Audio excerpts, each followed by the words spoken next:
धूप की वजह से रंग काला हो जाता है। रंग गोरा करना, बल्कि गोरे के साथ साथ ना गुलाबी करने का तरीका भी बता। ये हर बंदे की पहुंच में, सिर्फ और सिर्फ आपने करना क्या है, 1 किलो ले लें शलजम, 1 किलो ले लें चुकंदर, इसको पानी में हल कर लें। आपने मसाज करना है चेहरे का, आपका रंग इतना गुलाबी खूबसूरत। दांतों के लिए कुछ बताइए, दांतों का दर्द, मसूड़ों से खून आना। 80 वाकु मत हरातुल्ली फमी व मरजातुल्ली रब। सुबह उठते नमाज पढ़े, वजू करें, नमाज पढ़े, नमाज पढ़ के मिसवाक करके, नमाज पढ़ के आके नाश्ता नुश्ता करके, नाश्ते के आधे घंटे बाद फिर दोबारा। अब इसके लिए मंजन बड़े कमाल के हैं। बारिशों का मौसम है, इसमें एलर्जी बड़ी हो जाती है लोगों को, जिस्म के ऊपर कुछ दाने, कुछ ऐसे पैचेस बन जाते हैं।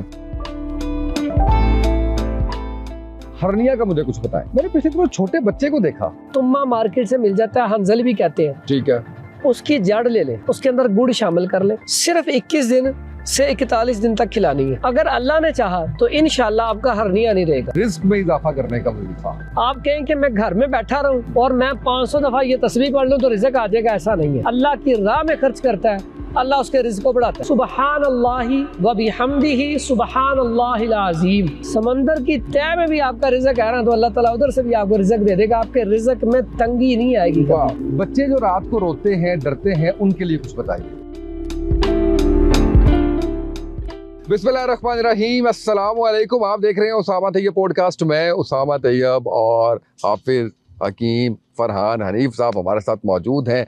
हम इस वक्त जो है वो कलर कहार की लेक के तकरीबन कहीं दरमियान में हैं और बड़ा खुशगवार मूड है मेरे भाई फरहान साहब का, और ये भी मुझे लगता है कि साथ साथ इंजॉय भी कर रहे हैं। और आज जो आपको नुस्खे बताएंगे वो बड़े काम के होंगे इंशाल्लाह। TDCP के रिजॉर्ट और ये सारा कुछ हम जो है वो देख रहे हैं, और बड़ा एक शानदार सा एनवायरनमेंट है। गर्मी का मौसम है, धूप भी है, लेकिन क्योंकि हवा चल रही है। भाईजान मैं ही बोली जा रहा हूँ, कैसे हैं आप? ठीक है, खैरियत से? कैसा लग रहा है आपको? ज़बरदस्त।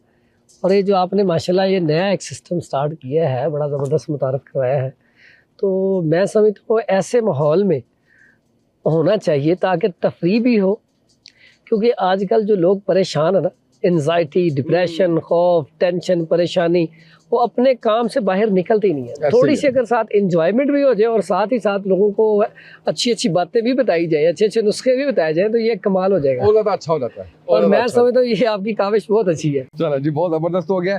अच्छा, सबसे पहले मुझे ये बताएं कि धूप है तो धूप की वजह से रंग काला हो जाता है, हमारा भी हो रहा है इस वक्त तो उसके लिए कुछ रंग गोरा करना, बल्कि गोरे के साथ साथ ना गुलाबी करने का तरीका भी बताना है आज आपने। रब्बि इश्रह ली सदरी वयस्सिर ली अमरी वहलुल उक़दतम मिन लिसानी यफ़क़हू क़ौली रब्बि ज़िदनी इल्मा। क्योंकि रब का शुक्र भी अदा करना चाहिए और इल्म के इजाफे के लिए दुआ भी करनी चाहिए, क्योंकि अल्लाह ताला ने ये नेमतें हमें दी हैं। और वाकई ही जब बंदा धूप में बैठे या गर्मी का मौसम हो तो रंग काला हो जाता है, ठीक है। तो उसमें जो आपने पहला नुस्खा पूछा है ना, वो लोगों की भलाई के लिए इतना कमाल का नुस्खा और इतना सस्ता नुस्खा और टोटल हर्बल, और ये हर बंदे की पहुंच में है। कोई ऐसा नहीं है कि कोई ऐसा कहे कि मैं ये अफोर्ड ही नहीं कर सकता या मुझे ये चीज़ें मिलेंगी नहीं तो मैं परेशान हूँ। सिर्फ और सिर्फ आपने करना क्या है, 1 किलो ले लें शलजम, ठीक है, और 1 किलो ले लें चुकंदर। दोनों चीज़ें आसानी से मिल जाती हैं, बल्कि अगर सब्जी मंडी से लें या रात के टाइम पे लें तो बड़ी सस्ती मिल जाती है। ठीक है, बिल्कुल, क्योंकि उन्होंने नया सुबह फ्रेश लाना था। तो आपने इसे लेके करना है खुशक। अगर छाँव में खुशक करें तो ज़्यादा अच्छा है, नहीं तो धूप में भी कर सकते हैं। इसके छोटे छोटे पीस करके इसको खुशक कर लें। खुशक करने के बाद इसको घर में जो ग्राइंडर होती है उसमें ग्राइंड कर लें। जब उसमें ग्राइंड कर लेंगे ये पाउडर तैयार हो गया आपका। अब आपने 1-2 चुटकी लेनी है, इसको पानी में हल कर लें, इसको दूध में हल करके आपने मसाज करना है चेहरे का, और दिनों में आपका रंग इतना गुलाबी खूबसूरत। और अगर साथ चुकंदर खाएं भी, शलजम खाएं भी, तो क्या ही बात है, अंदरूनी तौर पे भी और बैरूनी तौर पे भी। अगर आप चाहते हैं कि हमारे होंठ भी गुलाबी हो जाए तो वही इसमें से थोड़ा सा लें और होंठों के ऊपर लगा लें, पानी में मिला के या दूध में मिला के, तो कमाल का आपका चेहरा गुलाबी भी होगा, चमकदार भी होगा, खूबसूरत भी होगा। और इसका जो है वो देर पर असर होता है, जैसे होंठों की आप बात कर रहे हैं। जी जी, अगर आप ये नुस्खा मैंने जितना बोला 1 किलो इतना इस्तेमाल कर लें तो आप तो काफ़ी अरसे तक, बल्कि मैंने देखा है कि अगर ये आप इस्तेमाल करते रहे ना तो कुछ अर्सा इस्तेमाल करने के बाद छोड़ भी ना तो जल्द आपकी तरोताज़ा रहती है और फ्रेश रहती है और गुलाबी रहती है। बहुत जबरदस्त। अच्छा मुझे एक बात बताएं फरहान भाई कि ये एक बड़ी बहस रहती है हुक्मा में ही, कुछ का मानना ये है कि परमानेंट बाल काले करने का तरीका मौजूद है, दोनों तरह से, लगा के भी और खा के भी, और कुछ कहते हैं कि नहीं, जो हो चुके हैं सफ़ेद सर के बालों की बात कर रहा हूँ, वो परमानेंट काले नहीं हो सकते। हाँ, उसके लिए कोई नेचुरल आपको आप कह लें कि कोई डाई उसका तरीका पता चल सकता है, कुछ ऐसी खाने की चीज़ें मिल सकती हैं जिससे उससे आगे सिलसिला रुक जाए। इसमें हकीकत सबसे पहले बताएं और फिर नुस्खा बताएं। अच्छा, एक हकीकत ये है कि ज़्यादातर लोगों के आजकल जो बाल सफ़ेद हो रहे हैं, ऐसे अफराद जिनका मिजाज आसाबी है, उन्हें अक्सर ही बलगम रेशा रहता है, गले में केरा गिरता है। ऐसे अफराद के ना वो 20 साल की उम्र होती है लेकिन 50 साल के लगते हैं। तो अगर आप चाहते हैं 50 साल वाले 20 साल के लगें तो फिर ये नुस्खा इस्तेमाल कर लें।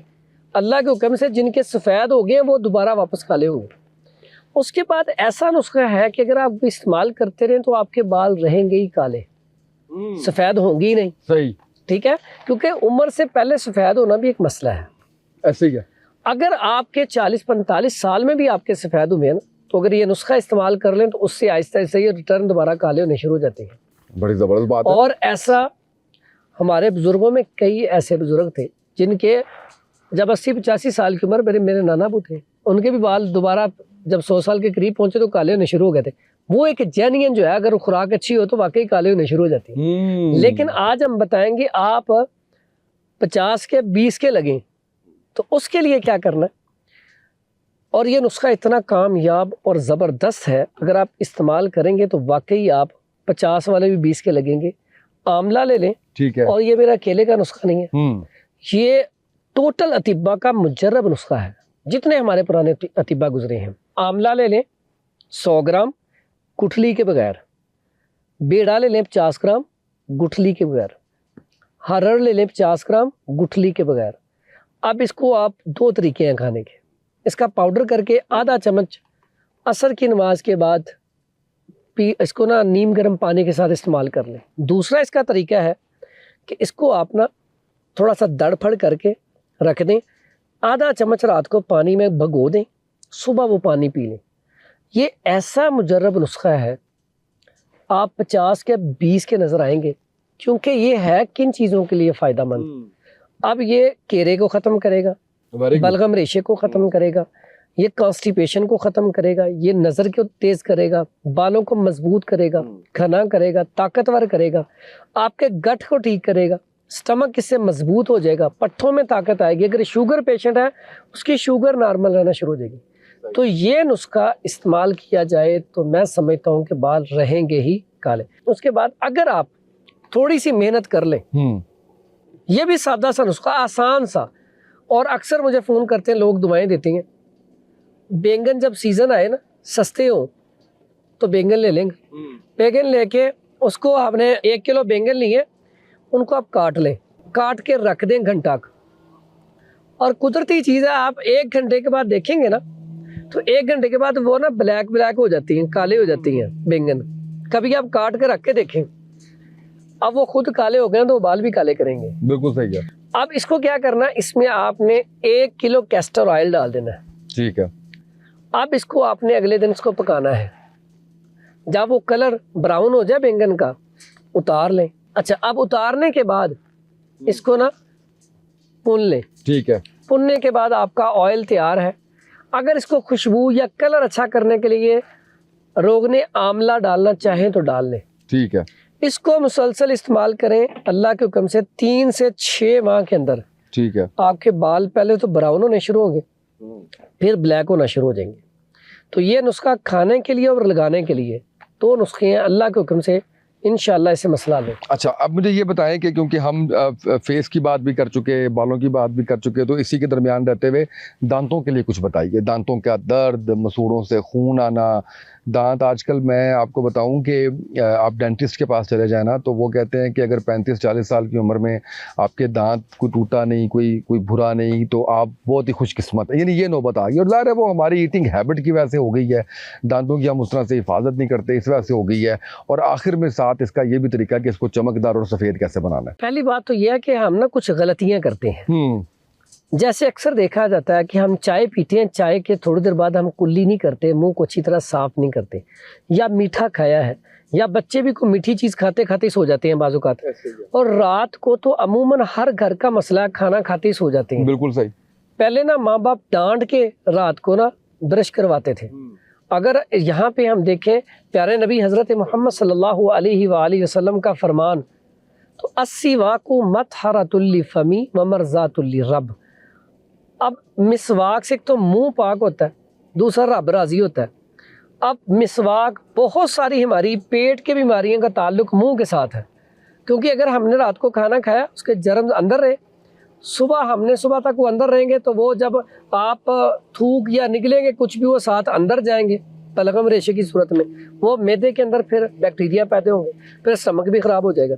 तो इसमें सबसे पहला कुलिया रात को मिसवाक करके सो या ब्रश करके सो। बिल्कुल सही। सुबह उठते नमाज पढ़ें, वज़ू करें, नमाज पढ़ के मिसवाक करके, नमाज पढ़ के आके नाश्ता करके, नाश्ते के आधे घंटे बाद फिर दोबारा या ब्रश कर लें या मिसवाक कर लें, फिर काम पे जाएं। ये बड़ा अच्छा तरीका आपने बताया कि नाश्ते के बाद करना है। उसकी रीजन है कि हम क्या करते हैं, रात को नहीं करते, हाँ। पूरी रात वैसे ही रहा, सुबह उठ के ब्रश कर लेते हैं, आ रही होती है ना उस टाइम पे। हाँ। ब्रश करके नाश्ता करके काम पे चले जाते हैं, पूरा दिन फिर मुंह साफ नहीं रहा। तो यहाँ पे आपका मुंह रात को भी साफ रहेगा, सुबह भी। अब इसके लिए मंजन बड़े कमाल के हैं, मैं दो यहाँ पे ना आसान से बताता हूँ जिनका बड़ा कमाल का रिजल्ट है। आम ना चाक मिल जाता है, चाक जिससे हम लिखते होते थे, जी वाइट कलर में चूना, वो चाक ले ले, तकरीबन कोई 20 ग्राम, 20 ग्राम फटकड़ी बरियां ले ले, ठीक है। अब दोनों चीज़ें 20-20 ग्राम लेके ना 3 ग्राम मुशक काफूर ले लें। अब इसका आप पाउडर कर लें। अगर इसमें आप थोड़ा सा नमक मिलाना चाहें तो 10 ग्राम मिला लें, वाइट नमक, नहीं तो ये आपका नुस्खा कंप्लीट है। अब इसको आप उंगली के साथ मंजन करें, खुशबू भी बड़ी ज़बरदस्त आएगी। आपका मुंह, अगर आपके मसूड़ों में खून आता है, आपके मसूड़ों के अंदर सोजिश है, आपके ब्लड के साथ साथ अंदर जरासीम काफ़ी रहती हैं और कीड़ा लग जाता है अक्सर, या दांतों के ऊपर मैल कुचैल है, इसके लिए बड़ा कमाल का और सादा और सस्ता सा मंजन है। कीड़ा भी इससे ठीक होगा? कीड़ा भी ठीक होता है। बहुत अच्छे। दूसरा नुस्खा इसी में बड़ा सादा सा है, वो हुकामा का भी मुजर्रब है, लेकिन थोड़ा सा आजकल उसे ना लोग समझते हैं ये ना मुश्किल है, हालांकि मुश्किल नहीं है। उसमें करना क्या है, सादा सा सरसों का तेल ले लें। अच्छा, ये ऐसी चीज़ है डेली की बुनियाद पे आप ले सकते हैं। थोड़ा सा सरसों का तेल ले लें, उसमें थोड़ा सा नमक सफ़ेद डाल लें, ये दो चीज़ें हैं सिर्फ। उसके बाद अगर लौंग पिसा हुआ हो तो 1 चुटकी या इससे भी कम लौंग डाल लें। अब इसको आपने दांतों के ऊपर मसाज करना है। आपके दांतों के ऊपर से अगर ये जो अक्सर कैविटी लग जाती है और दांत पीले हो जाते हैं या सिगरेट के दाग आ जाते हैं, अल्लाह के हुक्म से वो भी उतर जाएंगे आहिस्ता आहिस्ता। साथ ही साथ दांत इतने ज़बरदस्त चमकदार होंगे, फिर अगर आपके मुंह से स्मेल आती है वो भी ठीक होगी, आपके दांत मोतियों की तरह चमक जाएंगे।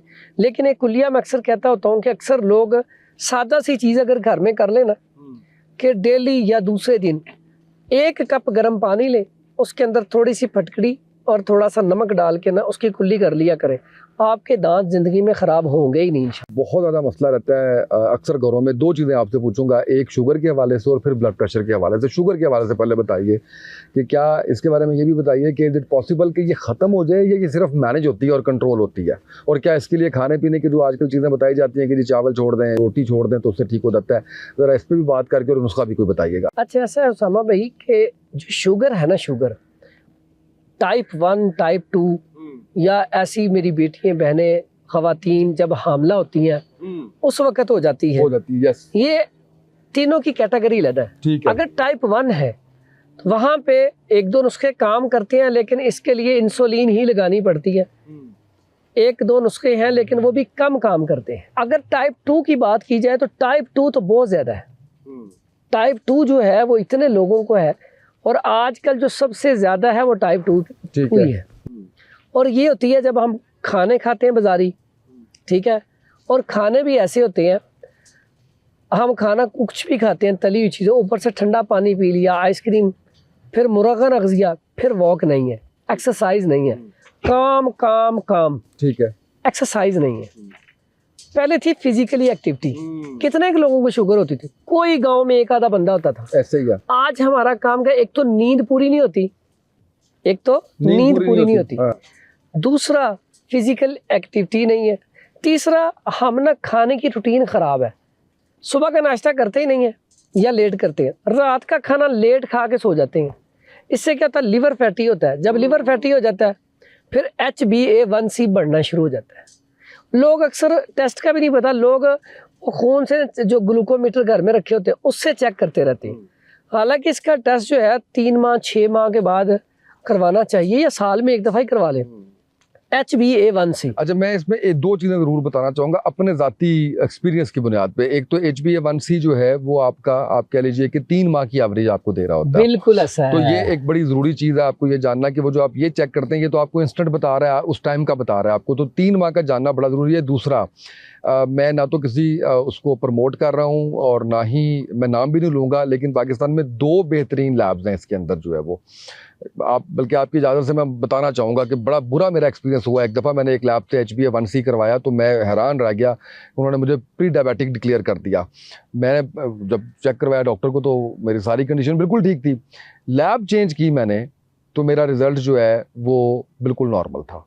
तो ये जो लैब है ना, ये इसके लिए एक तो शौकत खानम और दूसरा आगा खान, ये 2 के अलावा तीसरी कोई लैब मुझे नहीं मिली जिसके ऊपर HbA1c की मशीन ठीक हो। ये मेरा ज़ाती एक्सपीरियंस ये है। आपकी बात ना ज़बरदस्त है। बहुत सारे लोग हमारे पास आते हैं ना, लैब हल्की होती है, टेस्ट में कुछ बता देती हैं, जब हम टेस्ट करवाते हैं तो उसमें कुछ आता है, वो बेचारे परेशान हो के बीमारी लग जाती है। ऐसे ही है। तो इसमें लोग ना अक्सर औकात अगर हल्की मशीनें वहाँ से ना करवाएं। मैं समझता हूँ कि अपनी सेहत के ऊपर ना आप कंप्रोमाइज़ ना करें। नहीं करें, अगर बिल्कुल। 200-400 500 महंगी है ना तो आप अच्छी लैब से ही टेस्ट करवाएं। ऐसे ही है।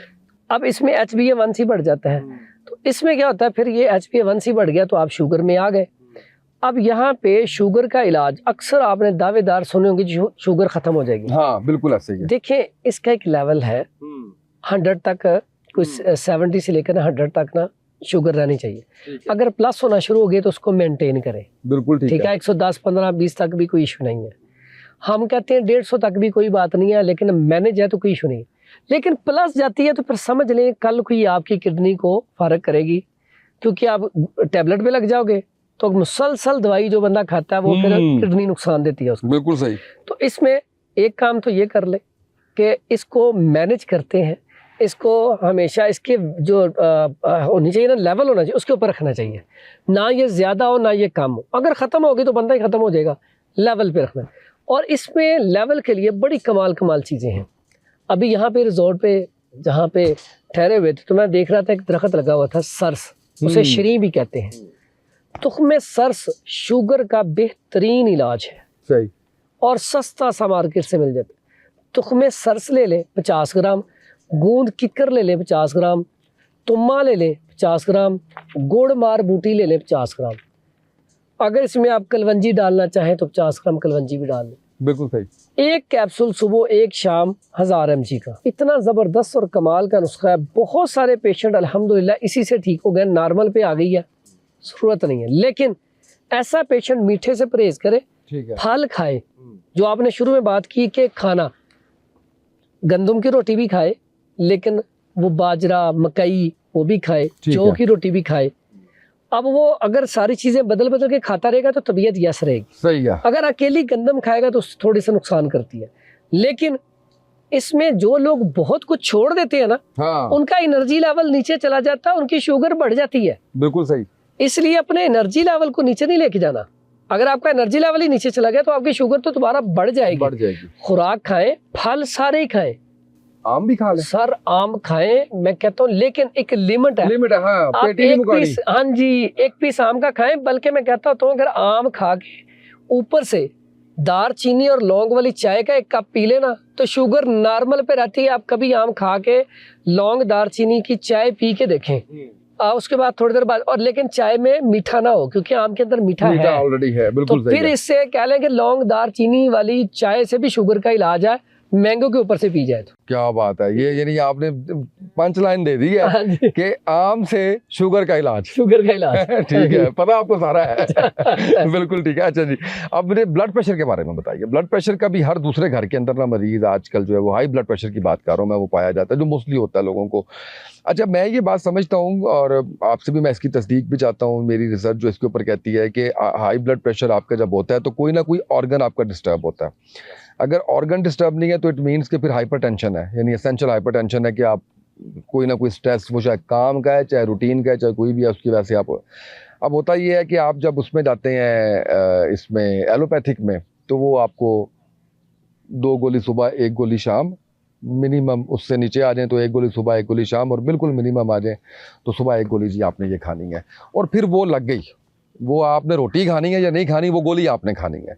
तो अगर आज आप वो गोली छुड़वा दें लोगों की तो बड़ी दुआएं आप। बिल्कुल छूट सकती चलें, है। मैं बिल्कुल। तो ये बात करता हूँ उसामा भाई, आपने जो बात की कि पहली बात तो ये है कि कोई भी दवाई मुसलसल नहीं खानी चाहिए। आप जितने भी किडनी की, जितने भी ब्लड प्रेशर की दवाई खा रहे हैं लोग, आज नहीं तो कल, 5 साल बाद, 10 साल बाद, 20 साल बाद उनका क्रिएटिनाइन बढ़ेगा ही बढ़ेगा, उनका किडनी जो है वो नुकसान में जाएगा ही जाएगा। दूसरा, आपने बड़ी ज़बरदस्त बात की कि ब्लड प्रेशर कोई ऑर्गन नहीं है हमारे अंदर, हाँ, ये एक अलामत है, ऐसे ही है। ये सिम्टम्स है। जैसे वो गाड़ी की मिसाल में अक्सर देता हूँ, तो गाड़ी, अब गाड़ी में अगर आपके वो लाइट ब्लिंक करना शुरू कर गई है तो इसका मतलब ये है कि इसमें कोई ना कोई मसला आ रहा है, हाँ, उसको दुरुस्त करें। वो लाइट खराब नहीं है, हाँ, वो तो बता रही है आपको, को ये वो इंडिकेशन दे रही है कि आप ना इसे जाके सेंसर लगवाएं, इसे आप चेक करवाएं, कहीं ना कहीं फॉल्ट आ रहा है। अगर आप वो फॉल्ट नहीं चेक करेंगे, वैसे लग रहे हैं वो लाइट नहीं बंद होगी और ना ही उसका पूरी गाड़ी खोल ले, जब तक वो फॉल्ट ना जाएगा। इसी तरह वो हमें सिग्नल दे रहा है, ब्लड प्रेशर हाई हो रहा है तो वो सिग्नल दे रहा है कि कुछ या तो खराब है। आपके किसी ना किसी ऑर्गन में मसला है, या आप किसी टेंशन में या स्ट्रेस में है, कुछ ना कुछ मसला चल रहा है। ये आप किसी अच्छे मुआलिज से जाके तशखीस करवा लें कि किस जगह फॉल्ट है। जैसे बुखार है, बुखार भी एक सिम्टम है ना, हाँ, कि जी आपको इन्फेक्शन है, तो आप आइडेंटिफाई करें किस चीज का। और बुखार देखें कितनी बड़ी चीज़ है। बुखार आपको, जब बुखार आता है तो रब का शुक्र अदा करें, क्योंकि बुखार इसलिए आता है कि अंदर कहीं ना कहीं सोजश, कुछ मसला है, उसको रोकने के लिए बुखार आता है। और मैं इस पे एक बात जरूर कहता हूँ, बल्कि आप इस पे भी तस्दीक कीजिएगा साथ साथ, क्योंकि बातें जो है वो चल रही हैं कि आपको गला ख़राब है तो चलें ठीक है, बुखार आ गया समझ में आता है, आपका स्टमक ख़राब है तो ठीक है, समझ आ रहा है। जब कोई मुझे ये कहता है ना कि मेरा गला भी ठीक है, मेरा स्टमक भी ठीक है, मैं ठीक हूँ लेकिन बुखार नहीं जा रहा, तो मैं कहता हूँ ये खतरा है, यस, इसको चेक करें जाके। मतलब आपको तसल्ली हो जाए कि यार कोई ज़्यादा चीज़ नहीं है, हल्का सा इन्फेक्शन किसी आपके ऑर्गन में हुआ है, ये ठीक हो जाएगा, आप तसल्ली में आ जाएं। लेकिन बुखार को, ब्लड प्रेशर को इग्नोर ना करें। ये जो आपने बात कही ना, बड़ी कमाल कही है। अगर मुसलसल बुखार रहे तो ये कैंसर की अलामत भी हो सकती है। मुसलसल आपका गला ख़राब रहता है तो आप उसको इग्नोर ना करें, ये कैंसर भी हो सकता है। अगर आपको गिल्टियाँ निकल रही हैं ना, तो उसको आम ना जाने, ये कैंसर भी हो सकता है। बिल्कुल सही। इसी तरह अगर आपका मुसलसल ब्लड प्रेशर हाई रह रहा है तो आपका क्रिएटिनाइन और यूरिया आप जाके टेस्ट करवाएंगे ना, अपना RFT जी, लाजमी टेस्ट करवाएं। अगर आपका मुसलसल हाई रह रहा है और दवाई खाने के बाद ही कंट्रोल होता है तो ये टेस्ट करवाएं। इसका मतलब आपकी किडनी खत्म हो रही है, ठीक है। अब आपने टेस्ट करवा लिया तो आप उसका इलाज करवाएंगे, ब्लड प्रेशर खुद ब खुद ठीक हो जाएगा। लेकिन उसमें भी ब्लड प्रेशर की दवाई तो खानी पड़ेगी। तो ब्लड प्रेशर का इतना सादा नुस्खा बताने लगा हूँ, आसान सस्ता, अल्लाह के हुक्म से ये दवाई खा लें 1 से 2 माह, दोबारा आपने ना एलोपैथिक खानी है ना ये वाली खानी है, आपकी जान दवाइयों से छूट जाएगी, ब्लड प्रेशर नॉर्मल रहेगा। ठीक है। संदल सफ़ेद ले लें 50 ग्राम, ज़ीरा सफ़ेद ले लें 50 ग्राम, उसके बाद छोटी चंदन ले लें 50 ग्राम, सब्ज़ इलायची ले लें 50 ग्राम, ठीक है। धनिया खुश्क ले लें 50 ग्राम। बिल्कुल ठीक है। ये इतना कमाल का नुस्खा है, इसका फाइन पाउडर कर लें। पाउडर करके 500 mg का कैप्सूल भर लें, आप सुबह शाम इस्तेमाल करवाएं। यकीन करें, इतने कमेंट लोग देते हैं इसके ऊपर, इतनी दवाएं देते हैं कि जब से कीम साहब आपने नुस्खा बताया ना, उस वक्त से दवाइयाँ नहीं हमें खानी पड़ी। और कुछ अरसा इस्तेमाल करने के बाद इसे भी छोड़ दें। बहुत अच्छा। पहले सुबह शाम खाएं, फिर एक टाइम, फिर उसके बाद छोड़ दें। अल्लाह के हुक्म से आपका ना ब्लड प्रेशर इंशाल्लाह ठीक रहेगा। और यही इलाज ऐसे लोग जो एंजाइटी का शिकार है, टेंशन का शिकार है, परेशानी का शिकार है, सुकून नहीं है, नींद नहीं आ रही, तो नींद ना आने का भी इसमें, क्योंकि कई लोगों का सिर्फ इस वजह से काम कर करके नींद ही उड़ जाती है, इसकी वजह से ब्लड प्रेशर होता है। बिल्कुल सही, तो बिल्कुल सही। नींद के लिए, सुकून के लिए, जो आजकल लोगों को नींद नहीं आ रही, नींद की गोली भी छूट सकती है। उसके लिए एक सादा सा नुस्खा बताने लगा हूँ। नींद को छुड़वा, ये जो कहते हैं ना हमें नींद नहीं आती, नींद की गोली खानी पड़ती, नींद की गोलियां आज से आप छोड़ देंगे। ठीक है। करना क्या, खसखस ले लें 50 ग्राम, बालछड़ ले लें 50 ग्राम, उसके बाद इसमें ले लें सब्ज़ इलायची 10 ग्राम, और इसमें आपने ना समंदर सोख डाल लें ठीक है। कोई 5 ग्राम, छोटी चंदन ले लें 30 ग्राम। नुस्खा कंप्लीट हो गया। आप इसके 500 mg का कैप्सूल भर लें, एक कैप्सूल रोज़ाना की बुनियाद पे खाना शुरू कर दें। अल्लाह के हुक्म से आपको नींद भी अच्छी आएगी, फिर आपका माइंड फ्रेश रहेगा। बिल्कुल सही है। जो एंजाइटी, डिप्रेशन, खौफ है वो कम हो जाएगा इंशाल्लाह। बिल्कुल सही, बहुत ज़बरदस्त है। अच्छा, इस मौसम में, जिस मौसम से गुजर रहे हैं हम, और बारिशों का मौसम है, इसमें एलर्जी बड़ी हो जाती है लोगों को, जिस्म के ऊपर कुछ दाने, कुछ ऐसे पैचेस बन जाते हैं, समझ भी नहीं आ रही होती, परेशानी भी, फिर sometimes under arms, under legs के अंदर जो है वो हो जाती है। तो इसके लिए कोई चीज़ जो है वो बताइए। अच्छा, इसके लिए ना, ये बेसिकली एलर्जी है। एलर्जी के लिए बड़ी बेहतरीन दवाई है। किसी भी किस्म की एलर्जी, चाहे फंगस है, हाँ फंगल जी। है, चाहे कोई भी। एलर्जी के लिए ना, ये जो एलर्जी है ना, जिसमें दरपड़ पड़ जाते हैं, छपाकी निकल जाती है, इसके लिए ये नुस्खा है। इसके बाद अगर आपको ना जादुई नुस्खा और बताऊंगा खारिज का, लेकिन ये एलर्जी के लिए। मैंने रात को जादू पे प्रोग्राम किया, मैंने कहा पता नहीं इधर भी जादू हम करने अच्छा। लगे हैं। तो ठीक है, सही है। अच्छा, इस पे ना बड़ा जबरदस्त एक नुस्खा है। आपको पता, ड्रोन कैप्चर कर रहा है आपको। अल्लाह अकबर। अच्छा, आजकल ड्रोन से भी डर लगता है, कौन सा वाला इस ड्रोन तरह डर रहे है। हैं आप। अच्छा, इसमें असरोल 50 ग्राम ले लें, ठीक है। और इसमें एक सदफ पाउडर मिल जाता है वाइट कलर में, वो ले लें 50 ग्राम। ठीक है। दोनों का पाउडर करके ना 250 मिलीग्राम का कैप्सूल भर लें। ठीक है। एक कैप्सूल रोजाना का देना शुरू कर दें। अल्लाह के हुक्म से ये जो दरपड़ पड़ते हैं, छपाकी है, जिस्म सुर्ख हो जाता है, अल्लाह के हुक्म से ये ठीक हो जाएगा इंशाल्लाह। एक ना बड़े मशहूर तबीब गुजरे हैं, हकीम अब्दुल्ला, उनका नुस्खा है। अक्सर लोग आके पूछते हैं कीम साहब, आप ये जो 3 पुड़िया देती हैं, इसका बड़ा कमाल है। 3 पुड़िया से खारिश खत्म हो जाती है, अच्छा, फंगस खत्म हो जाती है, और इससे जो लोग रात को बेचारे सोते नहीं हैं, बाज़ औक़ात किसी महफिल में बैठे हैं तो खारिश ही करते रहते हैं। अच्छा, 3 पुड़िया से इलाज, वो 3 पुड़िया है क्या? अच्छा, उसमें ना सादा सी चीज़ है, काली जीरी है, ठीक है। गंधक आंवला सार है, और ये ना काली जीरी और गंधक आंवला सार, खारिश का इतना कमाल का जादुई नुस्खा। उसमें गेरू ले ले 6 माशा, गंधक आंवला सार ले ले 6 माशा, काली जीरी ले ले 6 माशा। अब इसको अपना पाउडर कर ले। ठीक है। अब ये 18 माशे को 6-6 माशे की 3 खुराकें बना ले। एक खुराक सुबह दही में मिला के खा ले, 6 की बजाय भी आप 3 माशे की बना ले, दही में मिला के सुबह इस्तेमाल कर ले। दूसरी खुराक दोपहर में दही में मिला के खा ले। तीसरी खुराक सरसों का तेल ले, उसके अंदर शामिल करके जिस्म के ऊपर लगा ले। जितनी मर्जी पुरानी खारिश है, चंबल है, फंगस है, आपकी खारिश नहीं जा रही, रात को सो नहीं सकते, डॉक्टरों ने जवाब दिया हुआ नींद की दवाइयाँ खा खा के बस हो गई है, ये नुस्खा इस्तेमाल कर लें, अल्लाह के हुक्म से 1 दिन में खारिश का इलाज। भाईजान ये बताएं कि बहुत से लोग, मोस्टली तमाम लोगों की ख्वाहिश ये होती है कि हम हमेशा जवान रहें, क्या तरीक़ाकार, क्या नुस्खा? हर टाइम जवान रहना चाहते हैं। इसमें ना अश्वगंधा, असगंध गोरी ले लें 50 ग्राम, बदारी कंद, छोटे छोटे पीस मिलते हैं लकड़ी के, ठीक है, ये भी ले लें 50 ग्राम। दोनों का फाइन पाउडर कर लें। अगर शुगर नहीं है तो फिर इसमें मीठा डालना चाहें तो कूजा मिश्री, वो इसमें डाल लें 50 ग्राम, ठीक है, फाइन पाउडर कर लें। ये आपका नुस्खा तैयार है। आधा चम्मच दूध के साथ रोज़ाना निहार ले लिया करें, आप बूढ़े होंगे ही नहीं। मैं अक्सर कहता हूँ कि ये आप ना सिर्फ पूरे साल में 1 महीना खा लिया करें, पूरा साल ही आपका पट्ठों में कमज़ोरी, आसाबी कमज़ोरी, जिनसी कमज़ोरी, ओवरऑल अगर अपने आप को आप फिट रखना चाहते हैं तो ये नुस्खा आप ज़रूर साल में 1 दफ़ा बना के खाएं। बहुत ज़बरदस्त है। अच्छा, इसके साथ ही मुझे ना ये बता दें एक चीज़ कि मैंने किसी को कहते हुए सुना कि प्रोस्टेट ग्लैंड जो बढ़ता है वो इतना कॉमन हो चुका है कि 40 इयर्स के बाद एलोपैथिक में एक टैबलेट मिलती है, वो खाया करें, नहीं तो 50 के बाद तो लाजमन खाया करें। अच्छा, मैं देख रहा हूँ ओवर अ टाइम जब हम हमारी टीम लेके आती है इनबॉक्स के मैसेजेस, तो उसमें हम फिर जो टॉपिक रखते हैं वो उसके मुताबिक रखते हैं कि क्या इस वक्त ज़्यादा लोग जो है वो सुनना जानना चाह रहे हैं। इतने ज़्यादा मैसेजेस बढ़े हैं इस प्रोस्टेट ग्लैंड पे, और पाकिस्तान से तो आया है। आप यकीन जानिए कि एक इस पर हमने वीडियो की, हमने इस पर बात की, तो उसमें इंडिया से, बांग्लादेश से, इससे अफ्रीकी ममालिक से जो उर्दू लैंग्वेज समझते हैं वहाँ पे, यूरोप से बहुत मैसेजेस आए उसमें वो हमारे किसी दोस्त ने जो है वो उसमें भखड़ा शायद कह दिया, बताया था शायद, तो भखड़ा की ना समझ नहीं आ रही थी लोगों को। वो कहते बताएं ये क्या होता है, हिंदी में क्या कहते हैं, बांग्लादेशी में क्या कहते हैं, आसान सा कोई नुस्खा बता दीजिए इसका, और अच्छा, जो तीर बहदफ हो बल्कि जादुई हो वो। अच्छा, ये ना जादुई नुस्खा है। ठीक है।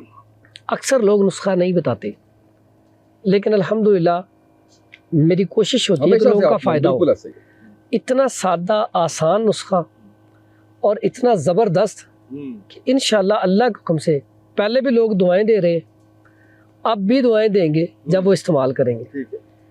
छिलका रीठा, रीठा अक्सर आप इस्तेमाल करते हैं बालों को वो ना सिल्की करने के लिए या साबुन बनाने के लिए, लेकिन रीठा छिलका इतना अच्छा है, आपकी प्रोटीन आ रही है उसको रोकने के लिए, पस आ रही है उसको रोकने के लिए, प्लस प्रोस्टेट ग्लैंड के लिए इतना कमाल का नुस्खा है। 50 ग्राम छिलका रीठा ले ले। ठीक है। इसमें हिजरुल याहूद, ये भी एक ना मुरक्कब है, वाइट कलर का मिल जाता है। ठीक है। 50 ग्राम ये डाल लें, 50 ग्राम ही हल्दी डाल लें, इसका फाइन पाउडर करके ना, तो ये नुस्खा 500 mg का कैप्सूल भर के सुबह शाम खिलाएं। अल्लाह के हुक्म से खिलाने के बाद आप 1 महीने के बाद रिपोर्ट करवाएं। इसके साथ अगर पेशाब में जलन भी हो रही है, वैसे तो यही ख़त्म कर देगा, लेकिन उसके साथ एक नुस्खा और बना लें। बखड़ा ले लें, खार खस्क भी कहते हैं, बखड़ा भी कहते हैं, ये आम पंसार स्टोर से मिल जाता है। तो पता नहीं हिंदी में क्या कहते हैं, बांग्लादेश में पता नहीं क्या कहते हैं। ये आम ना ज़मीनों से लोग निकाल के फेंकते हैं, ये ज़मीन को ख़राब करता है, फसल को, और अक्सर आजकल लगा हुआ है। फिर ये ऐसा नुस्खा है कि जो हमारी माएँ पंजीरी बनाती थी ना, भांडा बनाती थी, तो कमर दर्द के लिए, पट्टों के लिए बखड़ा जरूर डालती थी। सही। बखड़ा जो है इसको ले लें 50 ग्राम, वो फली ले लें 50 ग्राम। ठीक है। इसको कूट लें, 1 चम्मच रात को भिगो दिया करें, सुबह इसका पानी पी लिया करें, इसी पानी के साथ वो कैप्सूल खा लिया करें। तो इंशाल्लाह अल्लाह के हुक्म से जो प्रोस्टेट वाले पेशेंट है ना, ये दुआएं देंगे। प्रोस्टेट आपने जो बात की ना 40 साल के बाद, ये हकीकत बात है। जो लोग फिजिकली एक्टिविटी नहीं करते, वॉक एक्सरसाइज नहीं करते, वो फंस जाते हैं, वो 40 साल के बाद प्रोस्टेट ग्लैंड उनका बढ़ जाता है। मुझे ये बताएं, गुर्दों के लिए, गुर्दों के भी बड़े आजकल सवाल आ रहे हैं, उसके लिए कुछ चीज़ बताइए। और गुर्दे आप कह लीजिए कि बिल्कुल ख़त्म होने के करीब हैं, क्या उसकी भी कोई रिकवरी की चीज़ है? ये सवाल आपका बड़ा ज़बरदस्त, क्योंकि आजकल गुर्दों का मरीज़ बहुत ज़्यादा है। उसकी बुनियादी वजह क्या है? खुद से ही पेन किलर लेते हैं, खुद ही खा लेते हैं, खुद ही नुस्खे इस्तेमाल करते हैं रंग बिरंगे, और ऐसे अफराद जो बात बात पे पेन किलर खाते हैं, फिर उसके बाद कोल्ड ड्रिंक का इस्तेमाल बेदरेक करते हैं, उनको तो ये मसला लाजमी होता है कि उनकी किडनी जो है वो फारिग हो जाती है, किडनी ख़राब हो जाती है, उनका क्रेटिनाइन और यूरिया बढ़ जाता है, फिर वो डायलिसिस पे चले जाते हैं। बिल्कुल सही है। तो अगर आप चाहते हैं कि आपका क्रेटिनाइन और यूरिया बढ़ गया है, गुर्दे ख़त्म हो चुके हैं, तो EGFR आपका बिल्कुल 3-4 पे आ गया है, तो फौरी तौर पे आप ये कहवा और अरकियात इस्तेमाल करना शुरू कर दें। तुख्मे कासनी, बखड़ा, सौंफ, गुले सुरख ईरानी, सब्ज़ इलायची। बखड़ा 5 ग्राम, बाकी 3-3 ग्राम सब्ज़ इलायची 2 अदद। इसका कहवा बना के रूम टेम्परेचर हल्का ठंडा करके पिए। बिल्कुल सही। अरके बजूरी, अरके कासनी, अरके मको, ये जो है ना, ये 3 अरक ले ले, आधा कप अरक का हो, आधा पानी का मिला के पिए। यकीन करें इतना कमाल का नुस्खा है। अक्सर मुझे फ़ोन करके लोग दुआएं देते हैं कि हम परेशान थे कि हमारा डायलिसिस ही होगा, या डायलिसिस पे चल रहे हैं तो आगे हल कोई नहीं है, लेकिन इससे अल्हम्दुलिल्लाह फ़र्क पड़ गया और क्रेटिनाइन यूरिया वापस रिटर्न हो गया। अच्छा, आप मुझे ये बताएं, ये मुझे तो बड़ा मैं एंजॉय कर रहा हूँ, हैदर भाई हमारे जो है वो एंजॉय कर रहे हैं, साथ साथ हैदर जाफरी साहब, और ये सारा रिकॉर्ड का हिस्सा है भाई। और यही तो मजा है। हाँ, हम आपको रिकॉर्ड कर रहे हैं, साथ साथ आपको रिकॉर्ड भी कर रहे हैं हम पॉडकास्ट में भी। भाई आपको हाँ साथ साथ रिकॉर्डिंग चल रही है आपकी। तो ये पॉडकास्ट के दरमियान जो है वो, क्योंकि हम कुछ दोस्तों के साथ यहाँ पे नाज़रीन आए हुए थे, और मैं बड़ा शुक्रगुजार हूँ आपका भी कि इतना सफ़र करके आप आए, हैदर भाई आए और लोग जो है वो यहाँ पे आए, तो हमने थोड़ा सा मेला लगाने की कोशिश की है यहाँ पे। तो आप मुझे ये बताइए कि स्टमक का बड़ा इशू होता है लोगों को, और फिर आप बताते हैं कि गट, और गट से फिर आप एच पाइलोरी, और एच पाइलोरी से नफ्सियाती मसाइल इस हद तक कि आपको इतना डर, खौफ, आप एयरप्लेन में नहीं बैठ सकते, आप बंद कमरे में नहीं बैठ सकते, ये भी आई ठीक करवा दें। एक कैप्सूल लोग खाते हैं सुबह निहार, एक तो वो नुस्खा बताता हूँ, वो अक्सर लोग वो खा खा के आदी हो जाते हैं, फिर वो भी एंजाइटी का शिकार हो जाते हैं, डिप्रेशन का शिकार हो जाते हैं, क्योंकि वो हल नहीं है। पहले तो उसका तोड़ बताते हैं कि अगर आप ये कैप्सूल खाएंगे ना हर्बल, तो आपको वो नहीं खाना पड़ेगा, ठीक है, आपका वो मैदे वाला कैप्सूल छूट जाएगा। बिल्कुल ठीक है। अच्छा, जो हम नुस्खे बता रहे हैं ना, वो आपने कुछ अरसा करने के बाद खुद ही छोड़ देने हैं। बिल्कुल ठीक है। अच्छा, इसमें है क्या, समंदर सोख ले ले, समंदर सोख ये ले ले 25 ग्राम, ठीक है, इलायची ले ले 10 ग्राम, सौंफ ले ले 50 ग्राम, जीरा सफ़ेद ले ले 50 ग्राम, ठीक है, इसका फाइन पाउडर कर ले, पाउडर करके कैप्सूल भर ले 1000 mg का, एक कैप्सूल सुबह एक शाम, ठीक है, अल्लाह के हुक्म से ना मैदे वाला कैप्सूल छूट जाएगा। Very good. और अगर ये आप सुबह निहार भी ले लिया करें एक, तो ये भी काफ़ी है। उसके बाद आपने बात की एंजाइटी, डिप्रेशन, खौफ, टेंशन, परेशानी जो आंतों की इन्फेक्शन की वजह से होती है, IBS भी कहते हैं, irritable bowel syndrome. H pylori अगला स्टेप है, इसमें जो हेलिकोबैक्टर बैक्टीरिया है वो आके मैदे के मुंह में बैठ जाता है, या फिर वो ग़िज़ा वाली नाली के शुरू में बैठ जाता है। ये क्या नुकसान करता है कि अक्सर लोग आपको मिलेंगे, जब उन्हें भूख लग जाए ना, इतनी उन्हें क्रेविंग होती है, भूख लग जाए तो बर्दाश्त नहीं होती, चक्कर आना शुरू हो जाते हैं, बस उनका बस नहीं चलता, जल्दी जल्दी कोई चीज़ मिल जाए फौरन खा ले। बिल्कुल सही। अब ऐसा पेशेंट जो है ना, जब उसकी ये कंडीशन हो जाए, समझ लें उसे एच पाइलोरी हो गया, ये सबसे बड़ी निशानी। सही। फिर ऐसा बंदा, आइडियाज़ बहुत, ये प्लानिंगें बहुत होंगी, काम कोई नहीं होगा।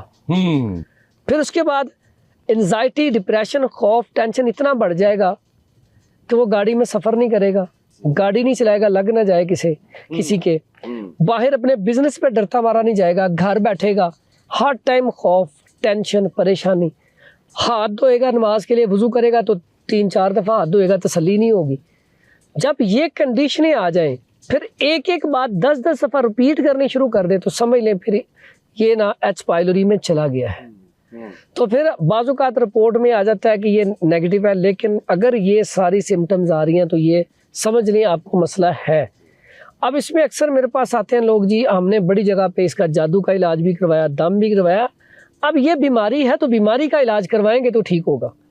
ऐसा पेशेंट अक्सर जो मेरे पास देखने में आया है, चाय का बहुत इस्तेमाल करता है, कोल्ड ड्रिंक का बहुत इस्तेमाल करता है, मुरगन अग़ज़िया बहुत खाता है, या बाहर के खानों का शौकीन होता है, ऐसे बंदे को ये बीमारियां लगती हैं। सबसे पहले चाय छोड़े, ठीक है, उसके बाद सब्जी, फल, सलाद इसके ऊपर आ जाए, दलिया जो इसका हतमी इलाज है।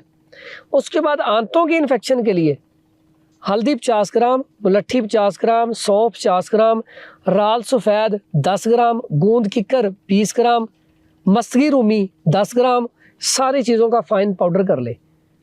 500 mg का कैप्सूल सुबह शाम इस्तेमाल करें।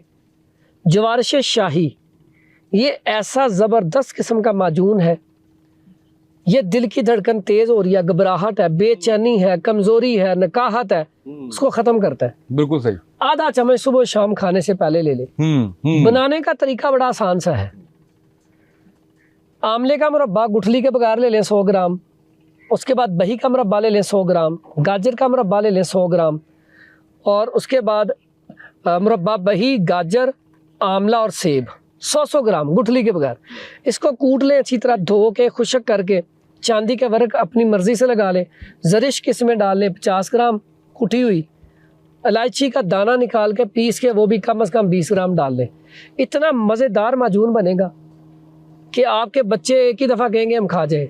तो ताकत के लिए ऐसे लोग जिनको चक्कर आते हैं, कमज़ोरी है, खून की कमी है, गिरते रहते हैं, ये सुबह खा के थोड़ी सी वॉक कर लिया करें, साथ दूध पी लिया करें, अल्लाह के हुक्म से ये जो डिप्रेशन वाला मरीज है ना, उसके लिए तो कमाल की चीज़ है। बिल्कुल सही। अगर आप गर्मी की वजह से तहलील में है तो उसके लिए भी कमाल का रिजल्ट। हर्निया का मुझे कुछ बताएं। जी, हर्निया जो है ना, ये भी अक्सर ऐसे लोगों को होता है जो खाना खाते ऊपर से ठंडा पानी पी या कोल्ड ड्रिंक इस्तेमाल कर ली, फिर फिजिकली एक्टिविटी नहीं है। मैंने पिछले दिनों छोटे बच्चे को देखा।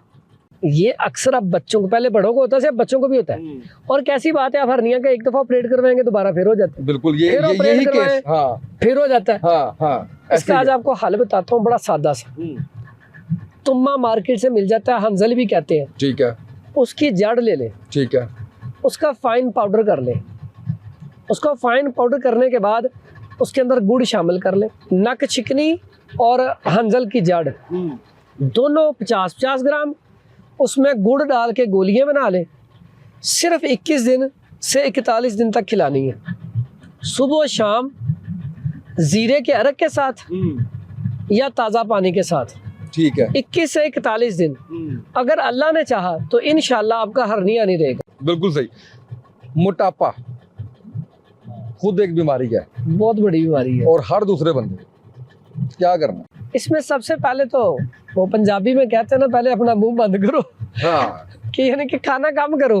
ठीक है। हमारे खाने की ना रूटीन अच्छी नहीं है। रात का खाना स्किप करें, खाएं लेकिन बिल्कुल थोड़ा सा, और मगरिब के टाइम। ठीक है। रात का खाना सूरज जो अब गुरूब हो रहा हो तो उससे पहले पहले खा लें या उस टाइम पे खा लें।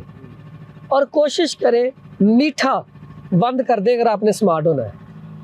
मीठा और राइस ये बंद कर दें। उसके बाद fast food, junk food, bakery item, मैदे वाली चीज़ें बंद कर दें। फिर नुस्खा बड़ा सादा सा है, बड़ा कमाल का नुस्खा है। उसमें ज़ीरा स्याह ले ले 100 ग्राम, अजवाइन ले ले 50 ग्राम, सौंफ ले ले 50 ग्राम, मर्जन जोश ले ले 50 ग्राम, लाख दाना ले ले 50 ग्राम, मको दाना ले ले 50 ग्राम। ये सारी चीज़ें लेके इसका फाइन पाउडर कर ले। अब इसका कैप्सूल भर ले 1000 mg का सुबह शाम गर्म पानी से, या वैसे ही खा सकते हैं तो काला नमक में इसमें डाल के तो जायका अच्छा कर लें। आधा चम्मच छोटा वाला सुबह शाम गर्म पानी के साथ। अच्छा, इस नुस्खे के साथ अगर परहेज ना भी करें तो मोटापा कम होता है अल्हम्दुलिल्लाह। पुरफिजा मुकाम के ऊपर वो भी आपसे सबसे पहले रिस्क में इजाफा करने का वजीफा। देखिए, रिज्क के इजाफे के लिए ना एक बात तो याद रखें, जब तक हम कोशिश नहीं ना करेंगे, आप कहें कि मैं घर में बैठा रहूं और मैं 500 दफ़ा ये तस्बीह पढ़ लूं तो रिज़्क आ जाएगा, ऐसा नहीं है। आपको मेहनत करनी पड़ेगी, और हमारे प्यारे नबी सल्लल्लाहु अलैहि वसल्लम ने मेहनत करके दिखाया। और अल्लाह को भी कवि मोमिन पसंद है, ताकतवर मोमिन पसंद है, जो नमाज खुशू खुजू के साथ पढ़े, ताकतवर हो, जंग का मौका बन जाए तो जंग के लिए तैयार हो जिहाद के मैदान में। पहली बात तो ये है कि मेहनत करें, जो भी आपका काम है लगन के साथ, कोशिश के साथ, मेहनत के साथ करें, फिर ये वजीफा पढ़े। अल्लाह के हुक्म से रिज़्क कम नहीं हो सकता। दो बातें, एक तो जो बंदा अल्लाह की राह में खर्च करता है अल्लाह उसके रिज़्क को बढ़ाता है, बेशक। दूसरी बात, ला इन शकरतुम ला अज़ीदन्नकुम, जब इंसान रब का शुक्र करता है रब और देता है। शुक्र लाजम कर ले, फिर ये दुआ पढ़े, सुबहानल्लाहि व बिहम्दिही सुबहानल्लाहिल अज़ीम। इतना कमाल का वजीफा है।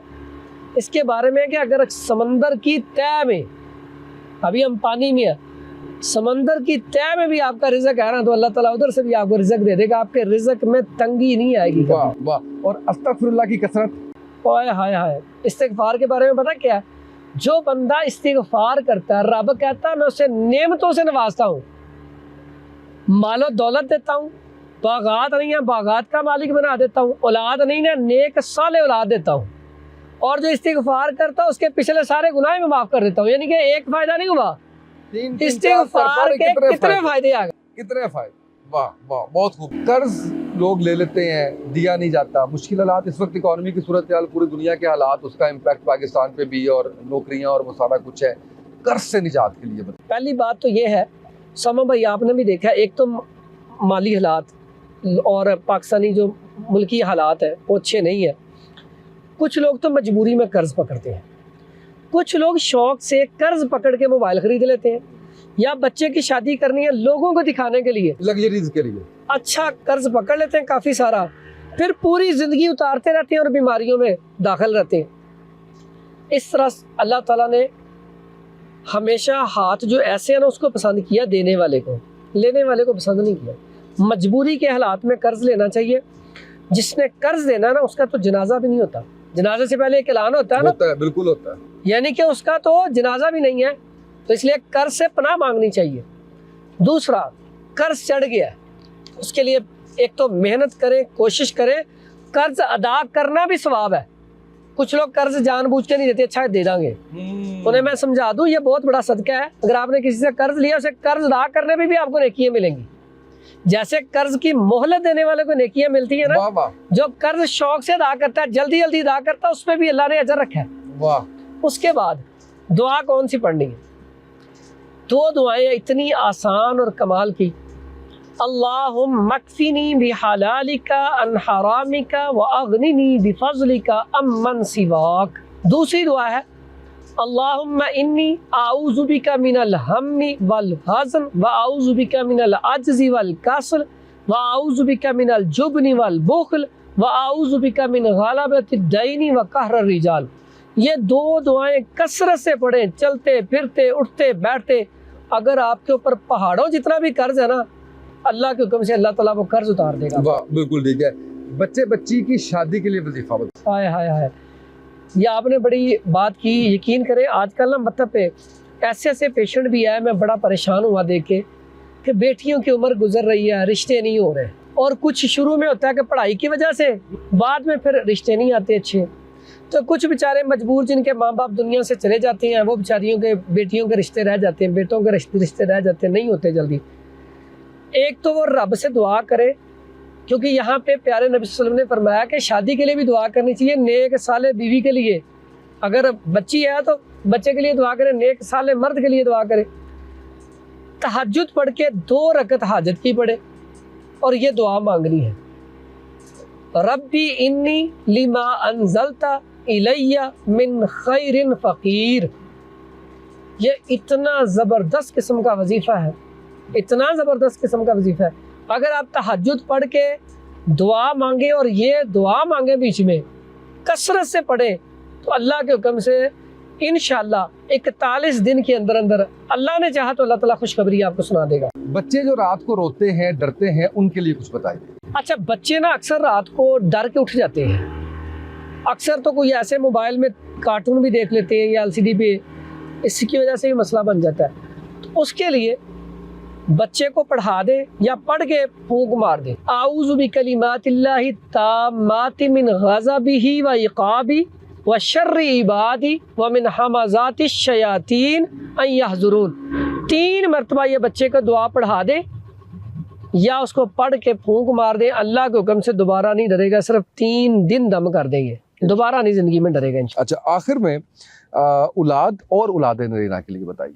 बड़ा ज़बरदस्त सवाल किया आपने, औलाद और औलाद नरीना के लिए।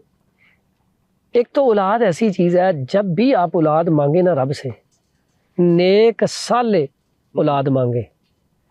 उसके बाद जो बेटे बेटी हैं ना, ये रब ने देने, लेकिन एक मर्ज होता है, अगर उस मर्ज का इलाज हो जाए तो अल्लाह ताला बेटे दे देता है। तवक्कल और यकीन रब के ऊपर होना चाहिए, रब ही कारसाज़ा, रब ही देने वाला है। लेकिन जब मैंने जितनी दफ़ा ये नुस्खा दिया, अल्हम्दुलिल्लाह कामयाबी मिली है, अल्हम्दुलिल्लाह। लेकिन अगर किसी के नहीं होता तो परेशान ना हो, रब ने उसके लिए कोई और चीज़ रखी होगी, रब ने उसके लिए जो बेहतर सोचा वो किया। बाज़ औक़ात होता है कि इंसान रब से दुआएं कर कर के औलाद मांगता है, लेकिन वही औलाद उसके लिए वबाल जान बन जाती है। तो इसलिए एक तो दुआ, फिर एक नुस्खा भी बता दूंगा। दुआ जो है ना औलाद के लिए, रब्बी ला तज़रनी फ़र्दम व अंत खैरुल वारिसीन, कसरत से पढ़े। ठीक है। रब्बी हबली मिनस सालिहीन, अस्तगफिरुल्लाह या अस्तगफिरुल्लाह अल्लज़ी ला इलाहा इल्ला हुवल हय्युल क़य्यूम व अतूबु इलैह। ये 3 दुआएं कसरत से पढ़े, अल्लाह ताला औलाद दे दे। अब करी साहब ना कसरत की डेफिनेशन बड़ी प्यारी करते हैं। एक दिन ऐसे ही मैं उनसे वज़ाइफ पे ही बात कर रहा था, तो मुझे जब कसरत की बात हुई तो कहते हैं कि पागलपन की हद तक। ये बात सही है कि देखें, जब आपने कोई चीज़ लेनी हो माँ से या बाप से, तो बच्चा कैसे जिद करता है। तो सर आपने रब से चीज लेनी है तो सर जितनी उसमें मेहनत होगी रात दिन एक कर दे। लोग वो पूछते हैं कितनी दफा पढ़े, वो अल्लाह के बंदे कह दिया तो फिर पागलपन की हद तक पढ़े उसे, बिल्कुल सही, फिर रब अता करेगा। बिल्कुल। और नुस्खा इसके ऊपर नुस्खा अगर तो औलादे नरीना चाहिए तो उसके लिए एक तो है तुख्मे शिवलंगी और एक है तुख्मे भंग। तुख्मे शिवलंगी जो है वो अगर शाम को 6-7 दाने इस्तेमाल कर लिए जाएं, तुख्मे भंग सुबह निहार ये इस्तेमाल कर लिए जाएं 2-3 दाने सुबह या पीस के 2 चुटकी, बड़ा कमाल का रिजल्ट है। एक जाते जाते ऐसा सीने का राज है, लोग पूरी ज़िंदगी दुआएं देंगे। मेरी बेटी ख़ास करके जो बेचारी परेशान है, मोर के ना अंदर जो पर होते हैं उसके अंदर एक टिक्की सी होती है, वो टिक्की निकाल ले और वो टिक्की निकाल के उसको बारीक बारीक उतर ले, बिल्कुल बारीक काट ली। काटने के बाद सिर्फ उसमें गुड़ शामिल करना है, उसकी गोली बना ले। जब 1 महीना और 28 दिन का हमल हो जाए अल्ट्रासाउंड करवा ले। 28वें, 29वें, 30वें दिन, 3 दिन ये, तीसरे महीने के पहला दिन, दूसरा दिन और तीसरा दिन, अगर ये दिन इस्तेमाल कर ली जाए तो अल्लाह के हुक्म से बेटा ही पैदा होगा। लेकिन मैंने ना एक बात कही है इससे पहले कि एक बात याद रखें, बेटा और बेटी ये अल्लाह ताला ने अपनी कुदरत से देना है, जो रब को मंजूर होना है। लेकिन इस नुस्खे से अल्हम्दुलिल्लाह बहुत सारे मरीज जो हैं अल्लाह ताला ने बेटे दिए हैं। इसकी रेशो कह लें कि 100% के करीब है। तो ये नुस्खा इस्तेमाल करें, इंशाल्लाह अल्लाह ताला आपको औलादे नरीना देगा इंशाल्लाह। बहुत शुक्रिया, आप इतना जो है वो सफ़र करके आए और इतना माशाल्लाह जो है वो अच्छा हमने जो है वो बात की, गुफ्तगू की हमने। अल्लाह आपको जज़ाए खैर दे और हमारी इस कोशिश को, काबिश को अल्लाह कबूल फरमाए। एक दफ़ा फिर से आपका शुक्रिया। आज के पॉडकास्ट से इतना ही, इजाज़त दीजिए, अल्लाह हाफ़िज़।